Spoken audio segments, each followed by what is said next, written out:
नमस्कार, मैं हूं ज्ञानेश शुक्ला। यूपी में शहर की सरकार के चुनाव के पहले चरण में गुरुवार को वोटिंग होने जा रही है।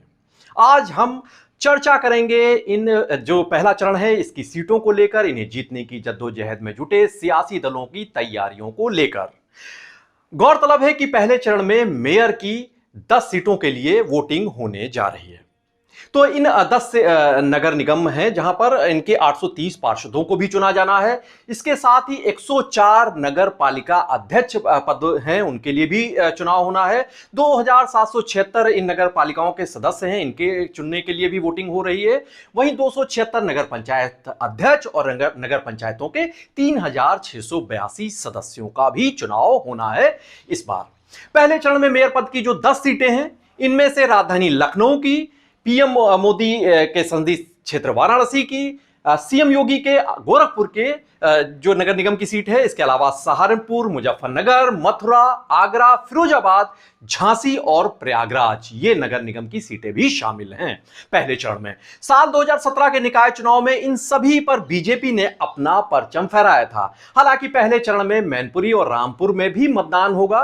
ये वो इलाके हैं जो समाजवादी पार्टी के गढ़ों में शुमार रहे हैं। माना जाता है कि समाजवादी पार्टी का यहां पर एक वर्चस्व रहा है, समाजवादी पार्टी की पकड़ रही है। अब बात कर लेते हैं चुनावी तैयारियों की। तो 24/7 चुनावी मोड में रहने वाले बीजेपी खेमे ने इस चुनाव को भी बड़े मिशन के तौर पर बेहद गंभीरता से लिया। भगवा खेमे की ओर से इस बार नगर निकाय की 760 सीटें हैं, इनमें से कम 700 सीटें जीतने का बड़ा टारगेट तय किया गया है। इसे लेकर ही मेहनत की गई। नगर निगम की तो सभी 17 सीटों पर काबिज होने का लक्ष्य रहा है बीजेपी का। इस बार एक सीट शाहजहांपुर की बढ़ी है, 2017 में 16 सीटें थीं। इसके अलावा पार्टी ने जातीय क्षेत्रीय दांवपेच भी खूब चले हैं, तमाम नए प्रयोगों को भी अंजाम दिया है। पसमानदा मुस्लिम कार्ड पर तो खासतौर से फोकस किया है। बड़ी तादाद में मुस्लिम प्रत्याशियों को चुनाव मैदान में उतारा भी है। इसको लेकर इस जो प्रयोग किया है बीजेपी ने, इससे तमाम सियासी विश्लेषकों को हैरान भी किया है। बीजेपी ने दूसरे दलों के, खासतौर से समाजवादी पार्टी के कई दिग्गज चेहरों को अपनी पार्टी में शामिल करके अपनी जीत की राह प्रशस्त करने का बड़ा दांव भी चला है। दरअसल बीजेपी थिंक टैंक ने कई महीनों पहले से ही निकाय चुनाव के जीत के लक्ष्य को हासिल करने के लिए माथापच्ची शुरू कर दी थी। जब यह सारा मामला अदालत की दहलीज पर था कि कब चुनाव होने हैं, कैसे इसमें आरक्षण होना है, उसी वक्त से बीजेपी ने अपनी कवायद शुरू कर दी थी। जमीन पर सर्वे कराया गया था, जरूरी फीडबैक लिया गया था, फिर गहन मंथन करके एक सुनियोजित तरीके से रणनीति तैयार की थी बीजेपी खेमे की ओर से। तैयारी के इसी ब्लूप्रिंट पर अमल करते हुए जनसभाओं और बैठकों को लेकर सीएम योगी से लेकर दोनों डिप्टी सीएम केशव प्रसाद मौर्य और ब्रजेश पाठक ने जमकर पसीना बहाया। सरकार और संगठन ने भी अपनी पूरी ताकत झोंक दी चुनाव प्रचार को लेकर। पार्टी प्रदेश अध्यक्ष भूपेंद्र सिंह ने तो हर दिन 2 से 3 जिलों का दौरा किया, तो वहीं योगी कैबिनेट के मंत्रियों ने अपने अपने प्रभार वाले क्षेत्रों को जमकर मथा। सीएम योगी ने पहले चरण के जिन 37 जिलों में वोटिंग होने जा रही है, उनमें से 22 जिलों में खुद चुनाव प्रचार की बागडोर उन्होंने संभाली वहां पर, और कुल वहां पर इन 22 जिलों में 28 सभाएं और सम्मेलन किए। वहीं पहले चरण के तहत आने वाली नगर निगम की सभी जो 10 सीटें हैं मेयर के लिए जहां पर चुनाव हो रहे हैं, वहां पर खुद सीएम योगी ने पहुंचकर अपनी आमद दर्ज की, चुनाव प्रचार किया। बीजेपी के सहयोगी दलों के खेमों की हलचल की ओर भी जरा नजर डाल लेते हैं। तो अपना दल है और निषाद पार्टी, इन्होंने अपने वोट बैंक और समीकरणों के मद्देनजर कुछ सीटों की मांग जरूर की थी बीजेपी से, लेकिन बीजेपी रणनीतिकारों को वो उनकी उतनी ज्यादा सीटों की मांग भाई नहीं।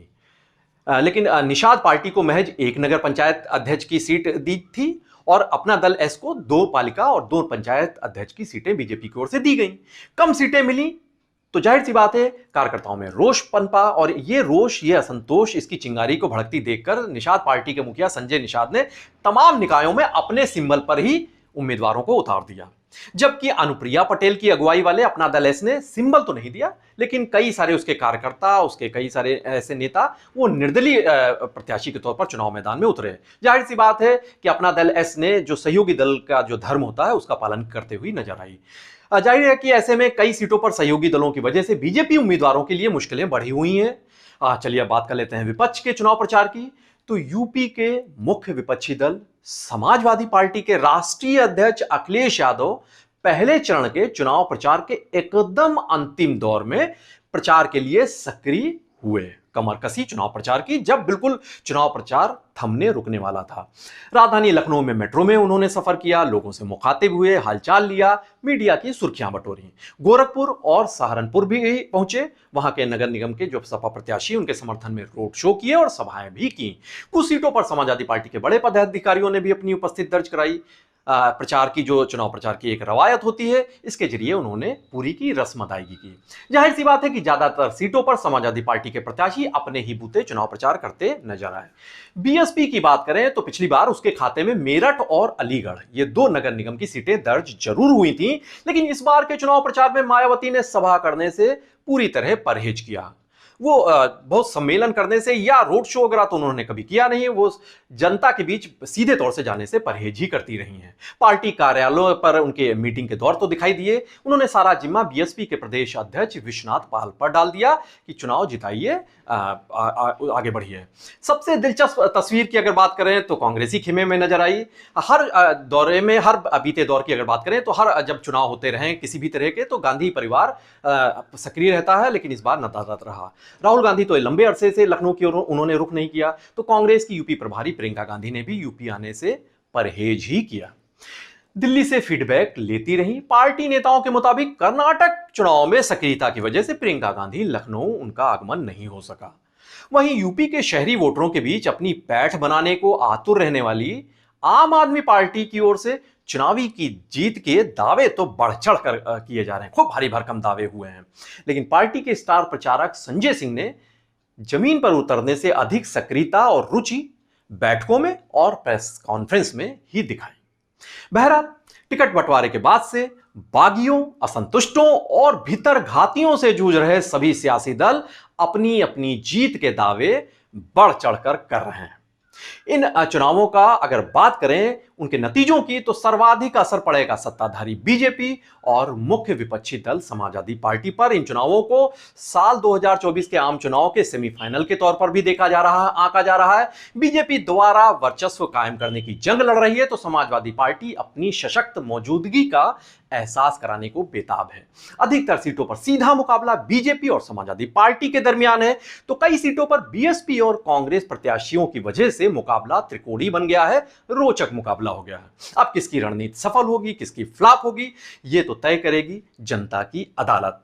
लेकिन इन चुनावों को निष्पक्ष और सकुशल संपन्न कराने के लिए चुनाव आयोग ने, राज्य निर्वाचन आयोग ने और उसके साथ ही उत्तर प्रदेश के प्रशासनिक और पुलिस तंत्र ने मुकम्मल तैयारियां की हुई हैं। अब सभी को जनता के मूड का इंतजार है। सियासी दल भी जनता के मूड को, जनता के मिजाज को भांप रहे हैं, आंक रहे हैं। आप उत्तर प्रदेश की तमाम बड़ी और अहम खबरों के लिए बने रहिए पीटीसी न्यूज उत्तर प्रदेश के साथ। नमस्कार।